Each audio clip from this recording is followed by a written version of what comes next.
What's up YouTube? Welcome back to my channel. So in today's video, I'm going to make a quick and easy eggplant parmesan. Now it may be a little bit different from what you're used to, but this is my recipe. So stick along and enjoy.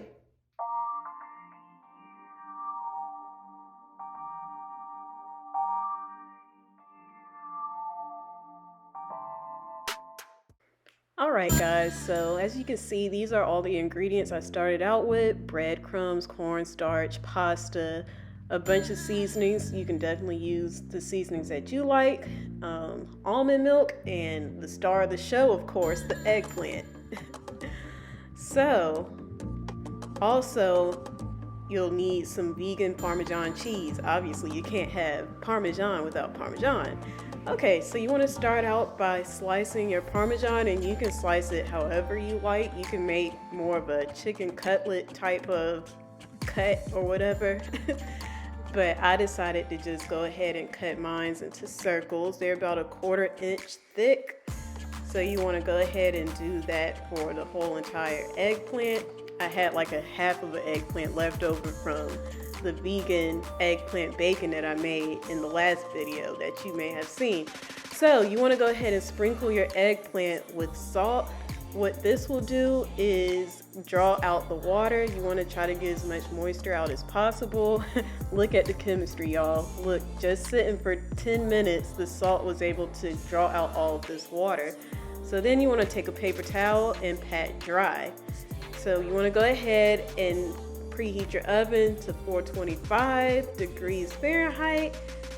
And while that's preheating, you want to go ahead and prep your breading. So in one bowl, you want to add the cornstarch. In another bowl, you want to add the breadcrumbs. And then in the third bowl, you want to add your non-sweetened plant milk. I decided to go with almond milk, but you can use whatever plant milk that you choose. So here are the bowls again. And so I have unseasoned breadcrumbs. So this is why I decided to go ahead and incorporate my own seasoning blend. And I just went with smoked paprika, garlic powder, chili powder, onion powder, a little salt and pepper. So as you can see, I added that to the breadcrumbs. Give that a quick whisk, stir, or what have you. So go ahead and stir that up really well.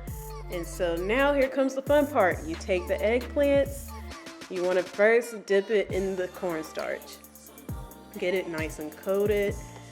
And then next, you'll go ahead and, as you guessed, drop it into the plant milk.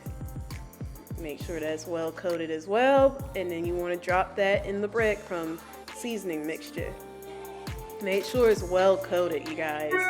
This will give it a better crisp. And so I'm going to show you all one more time how I do that. And you want to go ahead and put it on a pre-lined pan. So here I am doing another one. And this time I kind of picked up the seasoning, the breadcrumbs and pushed it onto it. It sticks better that way.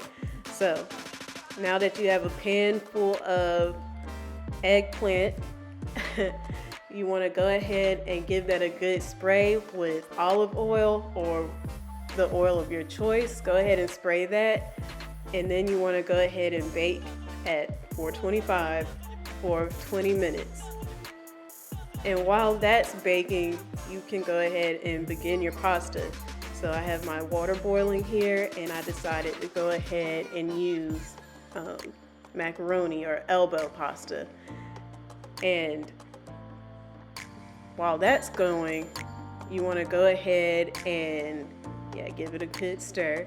While that's going, I went ahead and began to work on my Parmesan cheese sauce. So what you want is the unsweetened almond milk and the Parmesan cheese, shredded cheese. So to 1 cup of almond milk in a saucer pan, you want to go ahead and add in about 2 cups of the shredded vegan Parmesan cheese and get it to the consistency that you like. Here I added in an extra cup because I wanted it to be just a little bit thicker.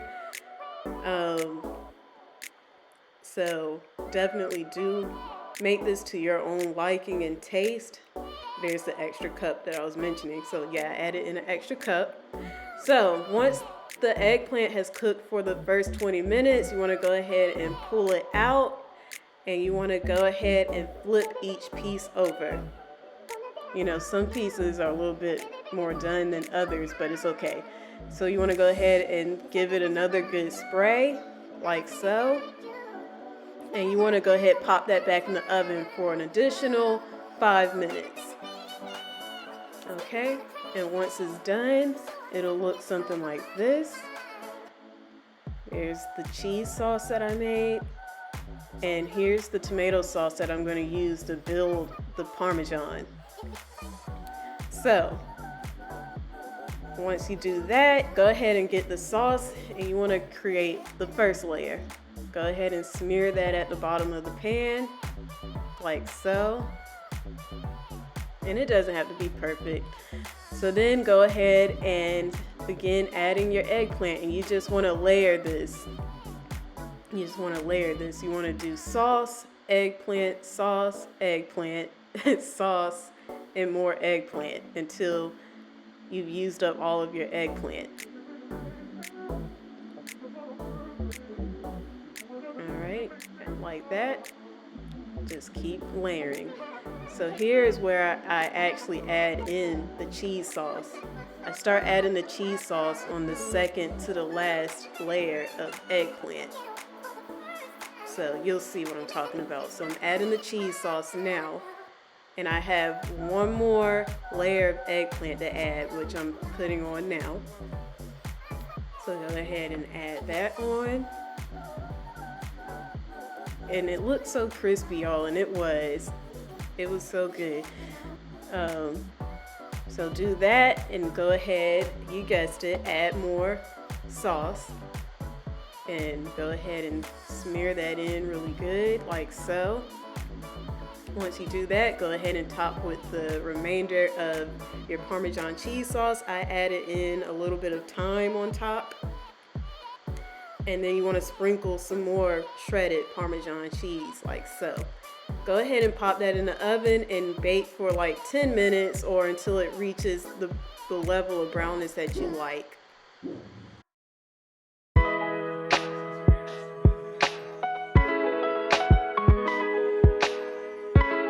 All right, I'm back, and as you can see, I have my vegan Parmesan because it's made out of eggplant and vegan cheese. I decided to make a side salad, and I chose macaroni as my pasta of choice.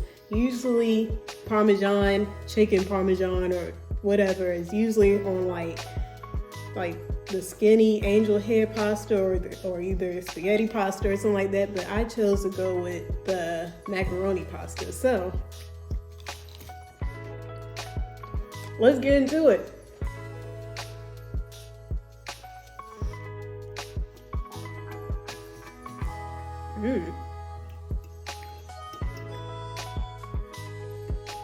That's real good. It would definitely come out more crispy if you don't bake it in the sauce and whatnot, so it's a little bit on the more chewy side, but I don't mind that. I wanted mine to be cooked and everything to marry together, and so this is good. Be sure to like, comment, and subscribe if you like this video. Go ahead and put in the comments if you try this recipe, or if you do the recipe, tell me what you changed about it. You know, I'm always up for learning. But definitely like, comment, and subscribe, and I will see you in the next one.